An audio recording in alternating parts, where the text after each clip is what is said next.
Hello everyone, good morning to all of you. Radhe Radhe. तो आज की डेली करंट अफेयर्स की शानदार क्लास में आप सभी लोगों का न्यू स्टडी आईक्यू चैनल पर स्वागत है। तो उम्मीद करता हूं आप लोग बहुत ही अच्छे होंगे, शानदार होंगे, जबरदस्त होंगे, जिंदाबाद होंगे और आपकी भी स्टडी बहुत ही धुआंधार तरीके से चल रही होगी। तो आज के शानदार सेशन में हम लोग 12 जनवरी के करंट अफेयर्स के क्वेश्चंस पर डिस्कस करेंगे। तो वीडियो को शुरू से लेकर अंत तक जरूर देखिएगा। अगर आप चैनल पर नए हैं तो दोस्तों चैनल को सब्सक्राइब जरूर करिएगा। लेकिन दोस्तों सब्सक्राइब तभी करना है जब आपको लगे कि ऐसे ही क्वेश्चंस एग्जाम में पूछे जाते हैं, क्योंकि दोस्तों मैं कूड़ा वाले क्वेश्चंस नहीं यहाँ पे मतलब कि डिस्कस कराता हूँ। मैं वही क्वेश्चंस एक्चुअल वाले डिस्कस कराता हूँ जो कि एग्जाम के लिए इंपॉर्टेंट होते हैं। कम से कम मैं 10 से 12 क्वेश्चंस डेली करंट अफेयर्स की क्लास में लेकर आता हूँ। यही 10 से 12 क्वेश्चंस होते हैं जो कि एग्जाम में पूछे जाते हैं। ठीक है, तो अगर कंटेंट बेहतरीन लगे तो ही दोस्तों चैनल को सब्सक्राइब जरूर करिएगा। ठीक है, तो चलिए आज की शानदार क्लास को स्टार्ट करते हैं। तो पहला क्वेश्चन बनेगा हमारा कि किस सेना ने दृष्टि 10 मानव रहित हवाई वाहन का अनावरण किया है। तो किस सेना ने किया दोस्तों? ये भारतीय नौसेना ने किया है। तो ए ऑप्शन एकदम क्लियर आंसर हो जाएगा। और इसका फोटो भी देख पा रहे होंगे कि ये एक मानव रहित हवाई वाहन है जो कि भारतीय नौसेना के द्वारा इसका अनावरण किया गया है। इसके बाद अगला है हमारा कि भारतीय नौसेना प्रमुख एडमिरल आर हरि कुमार ने हैदराबाद के अडानी एरोस्पेस पार्क में आयोजित समारोह में दृष्टि 10 मानव रहित हवाई वाहन का अनावरण किया है। यह स्वदेश निर्मित मानव रहित हवाई वाहन है। ठीक है, और इसको विकसित किसके द्वारा किया गया है? ये दोस्तों अडानी डिफेंस एंड एरोस्पेस के द्वारा इसको विकसित किया गया है।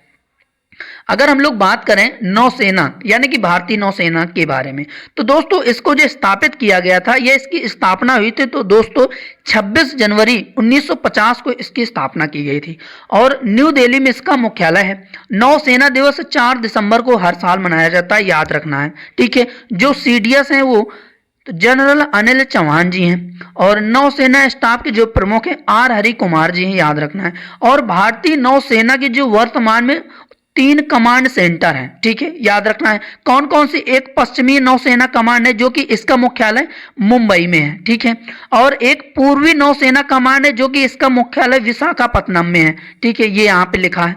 और दक्षिणी नौसेना कमांड का जो मुख्यालय है वो कोच्चि में है। ठीक है, जो कि 3 वर्तमान में भारतीय नौसेना की कमांड सेंटर है, याद रखना है। ठीक है, अब अगला क्वेश्चन बनेगा कि किस देश ने कमल के आकार का सैटेलाइट एक आइंस्टीन प्रोब लॉन्च किया है।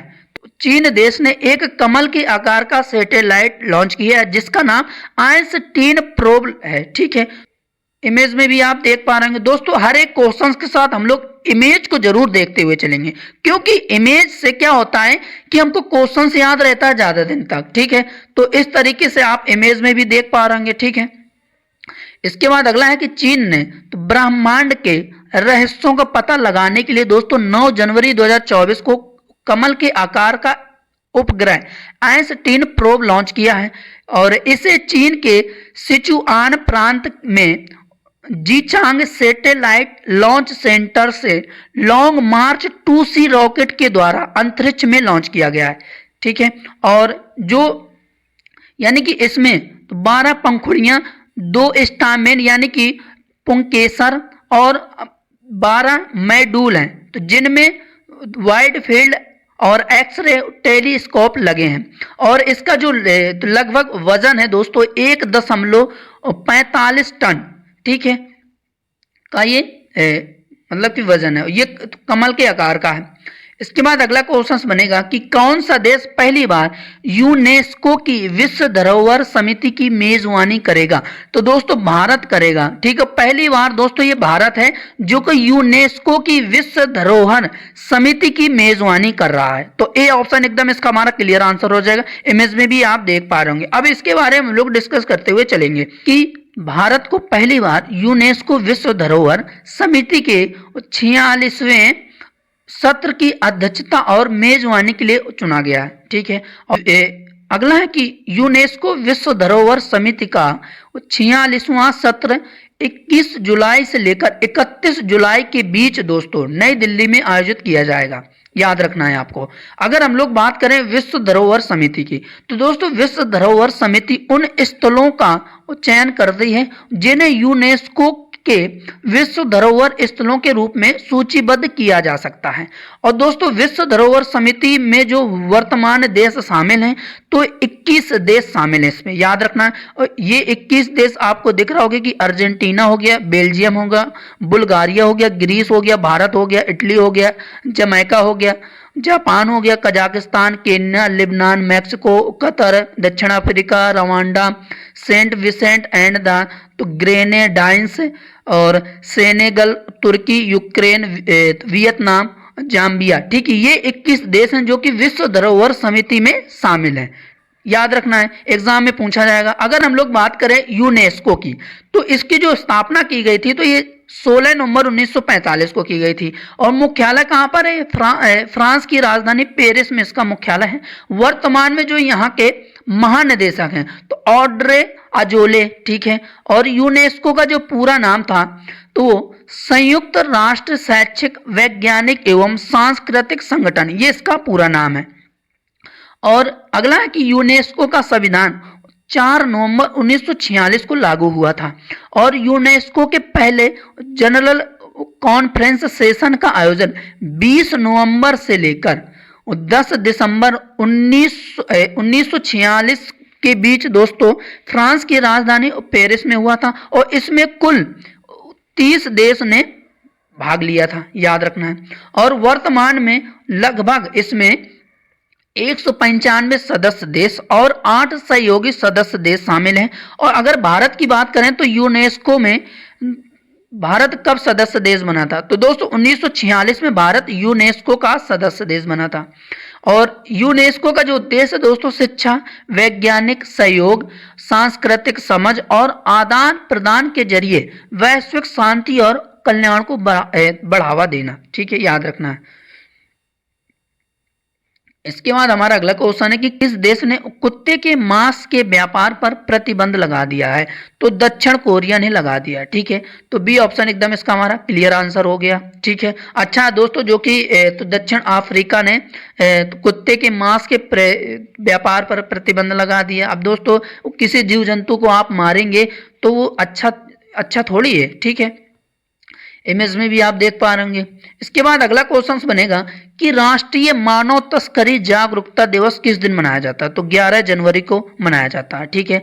तो इसका डी ऑप्शन एकदम क्लियर आंसर हो जाएगा। इमेज में भी आप देख पा रहे होंगे, यानी कि हर साल 11 जनवरी को राष्ट्रीय मानव तस्करी जागरूकता दिवस के रूप में मनाया जाता है। यह दिन मानव तस्करी के बारे में जागरूकता पैदा करने के लिए मनाया जाता है। और पहला राष्ट्रीय मानवाधिकार जागरूकता दिवस 2011 में मनाया गया था, ठीक है। अन्य महत्वपूर्ण दिवस भी याद रखना दोस्तों एग्जाम के लिए, जैसे कि शहीद दिवस किस दिन मनाया जाता है? तो 30 जनवरी को मनाया जाता है। वर्ल्ड पल्स डे किस दिन मनाया जाता है? तो 10 फरवरी को मनाया जाता है।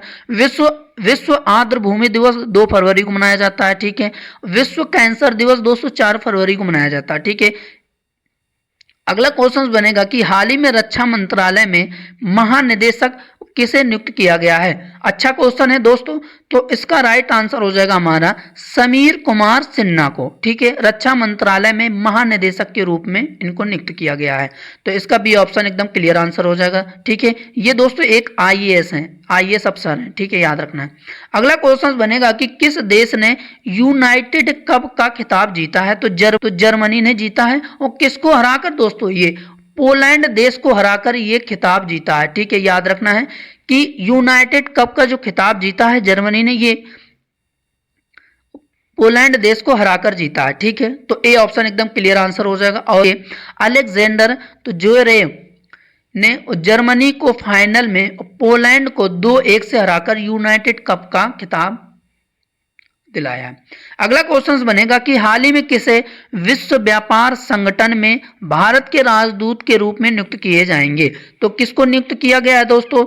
तो राइट आंसर हो जाएगा इसका हमारा सेंथिल पांडियन सी को, ठीक है। विश्व व्यापार संगठन में भारत के राजदूत के रूप में नियुक्त किया गया है सेंथिल पांडियन सी को। तो ए ऑप्शन एकदम क्लियर आंसर हो जाएगा। इमेज में भी आप देख पा रहे होंगे, ठीक है। ये एक आईएएस अफसर है। इसके बाद अब ये अपना कार्यभार दोस्तों कब संभालेंगे? 31 मार्च 2024 से अपना कार्यभार संभालेंगे। अगला क्वेश्चन है हमारा कि किस राज्य की रेड आंट चटनी को जीआई टैग दिया गया है? तो दोस्तों ये उड़ीसा राज्य की रेड आंट चटनी को जीआई टैग दिया गया है। तो सी ऑप्शन एकदम हमारा क्लियर आंसर हो जाएगा। ये इस तरीके से आपको रेड आंट चटनी दिख रही होगी इमेज में, ठीक है, जो कि तो उड़ीसा राज्य की है, इसको जीआई टैग दिया गया है। अगला क्वेश्चन बनेगा हमारा कि पीयूष गोयल ने कहां पर, ठीक है, कहां पर होगा दोस्तों, ठीक है, कहां पर इंडस फूड 2024 का आयोजन किया गया है? तो कहां पर किया गया है दोस्तों? ये ग्रेटर नोएडा में किया गया है। तो इसका डी ऑप्शन एकदम हमारा क्लियर आंसर हो जाएगा कि पीयूष गोयल ने ग्रेटर नोएडा में इंडस फूड 2024 का आयोजन किया है। तो आपको ये चीज याद रखना है, ठीक है। और इसका आप फोटो भी देख पा रहे होंगे, ठीक है, जो कि ग्रेटर नोएडा में इंडस फूड का आयोजन किया गया है। और इसके बाद अगला है कि इंडस फूड 2024 का आयोजन ग्रेटर नोएडा में किया गया है। वाणिज्य एवं उद्योग मंत्री पीयूष गोयल ने ग्रेटर नोएडा में खाद्य प्रदर्शनी का उद्घाटन किया है और इसका उद्देश्य इस क्षेत्र से वैश्विक व्यापार को बढ़ावा देना, ठीक है, ये चीज आपको याद रखना है। तो दोस्तों आज की क्लास कैसे लगी कमेंट बॉक्स में जरूर बताइएगा। तो हम लोग अगली क्लास पर मिलेंगे, तब तक के लिए जय हिंद जय भारत। और इसका आपका जो पीडीएफ है आपको टेलीग्राम चैनल पर मिल जाएगा, ठीक है। जैसे ही आप टेलीग्राम चैनल में जाएंगे सर्च बार में इस तरीके से सर्च करना, ठीक है, तो आपको टेलीग्राम का चैनल मिल जाएगा। वहां से जाकर दोस्तों आप लोग इस पीडीएफ को एक बार रिवीजन जरूर करिएगा। और हम लोग अगली क्लास पर मिलेंगे, तब तक के लिए जय हिंद जय भारत। और ऐसे ही पढ़ते रहिए और ऐसे ही दोस्तों सपोर्ट बनाए रखिए। धन्यवाद, थैंक यू सो मच।